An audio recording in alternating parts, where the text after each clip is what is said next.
people assume too readily that we are on the path to democracy, that we're democratizing at a very, very fast rate. It's nothing like that at all.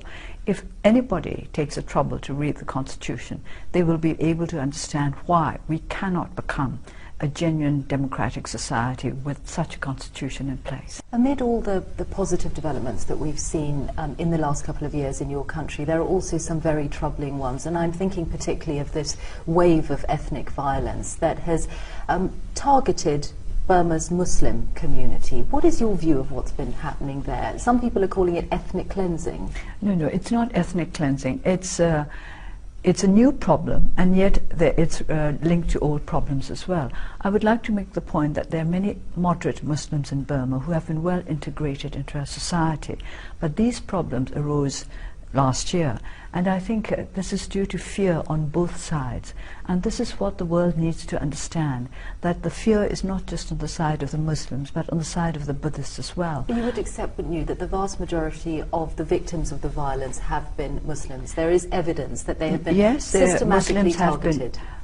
Muslims have been targeted, but also Buddhists have been subjected to violence, but there's fear on both sides, and this is what is leading to all these troubles. And we would like the world to understand that the reaction of the Buddhists is also based on fear.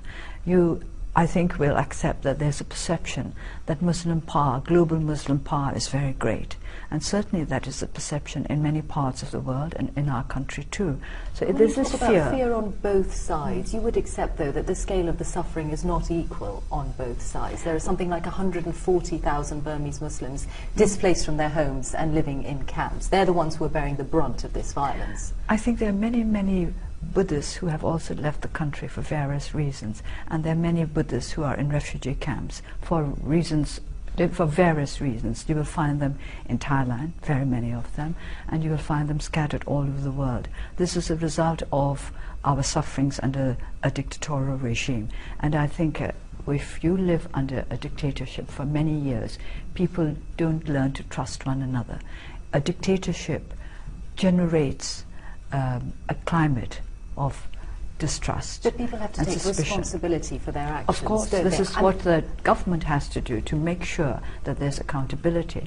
And it doesn't seem as if the government is making people accountable at the moment. I'm thinking particularly of the Buddhist monk Wiratu, who used to be in prison but was then let out, and now he's a very popular, influential figure. He goes around spouting what really is hate speech, talking about Muslims being like dogs and blaming them for stealing Burma's women and things like that. Do you condemn that kind of hate speech? I condemn hate of any kind, and you're right when you say that the government has not been playing a responsible part in this.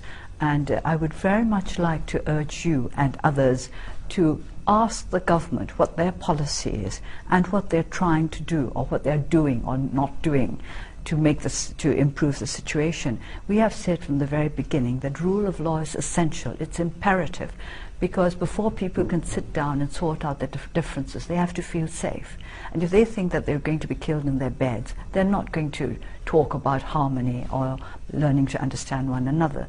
So I would say that instead of asking us, the members of the opposition, what we feel about it, what we intend to do about it, because you must see that we are not in a position to do the sort of things that a government must do.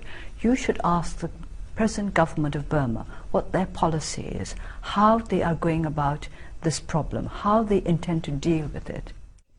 Personally, what have been the difficult things to adjust to in the course of the last couple of years for you? Your life has changed immeasurably. Quite frankly, I don't think that I'm adjusting to anything very extraordinary. New situations, but no more extraordinary than the ones that I've had to face over the last 25 years. But picking up the pieces of family relationships with friends, having contact that you were denied for so long.